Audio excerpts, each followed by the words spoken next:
Hello friends, இன்றைக்கி நம்ம பார்க்கக்கூடிய ரெசிபி என்ன பார்த்தீங்கன்னா, பேக்கரி ஸ்டைலில் ஒரு ஸ்பாஞ்ச் கேக் எப்படி ஓவன் இல்லாமல் வீட்டிலே பண்ணுறதுன்னு பார்க்கலாங்களா? பவுலில் 2 முட்டை சேர்த்துக்கோங்க. இதில் 1 டேபிள் ஸ்பூன் வெனிலா எசன்ஸ் சேர்த்துக்கோங்க. இப்போ பீட்டர் வச்சு ஒரு 10 செகண்ட்ஸ் இதை நம்ம பீட் பண்ணி எடுத்துக்கலாம்.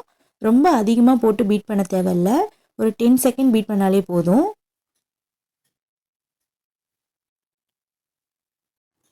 இந்த அளவுக்கு பீட் பண்ணதுக்கப்புறம் இதில் நம்ம ஒரு அரை கப் அளவுள்ள சர்க்கரை சேர்த்துக்க போகிறோம். சர்க்கரை சேர்க்கும் போது கொஞ்சம் கொஞ்சமாக சேர்த்து அடித்து எடுத்துக்கோங்க. அப்போ தான் சர்க்கரை நல்லா கரைஞ்சி வரும்.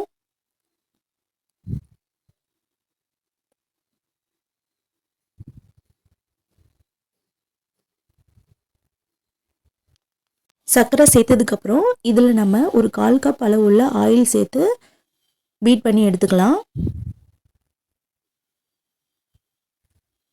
ஆயில் சேர்த்ததுக்கப்புறம் ஒரு 10 செகண்ட்ஸ் பீட் பண்ணாலே போதும், ரொம்ப போட்டு பீட் பண்ண வேணாம்.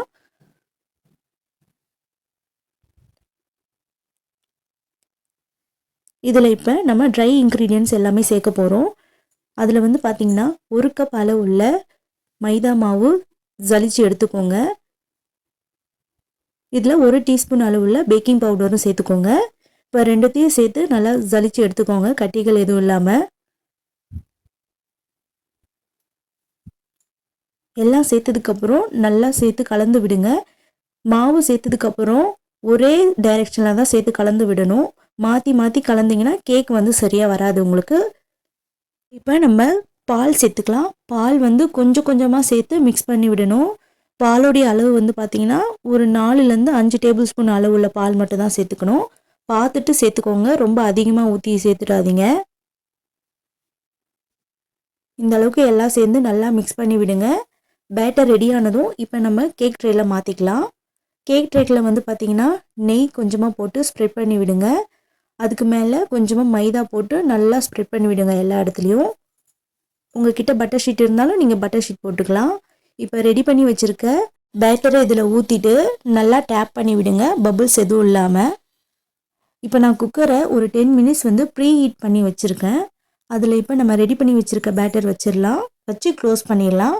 ஒரு 30லேருந்து 35 செகண்ட் ஆனதும் ஓப்பன் பண்ணி பார்க்கலாம். பாருங்கள், இப்போ நான் ஓப்பன் பண்ணி பார்க்குறேன். கேக் நல்லாவே வெந்து வந்திருக்கு, எதுவும் ஒட்டாமல் சூப்பராக வந்திருக்கு. இதை ஆறுனதுக்கப்புறம் இதை நம்ம இப்போ பிளேட்டில் சேஞ்ச் பண்ணிக்கலாம். நம்ம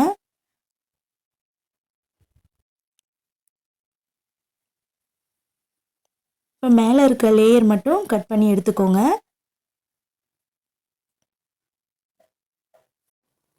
கேக் உண்மையிலே ரொம்ப சூப்பராக வந்திருக்கு. சாஃப்டாக நம்ம கடையில் எப்படி இருக்குமோ அதே மாதிரி ரொம்ப சாஃப்டாக இருக்குது. இதே மாதிரி நீங்களும் வீட்டில் ட்ரை பண்ணி பார்த்துட்டு எப்படி இருக்குன்னு சொல்லுங்கள். வீடியோ பிடிச்சிருந்தா சப்ஸ்கிரைப் அண்ட் லைக் பண்ணிக்கோங்க, ஷேர் பண்ணிக்கோங்க. Thank you guys.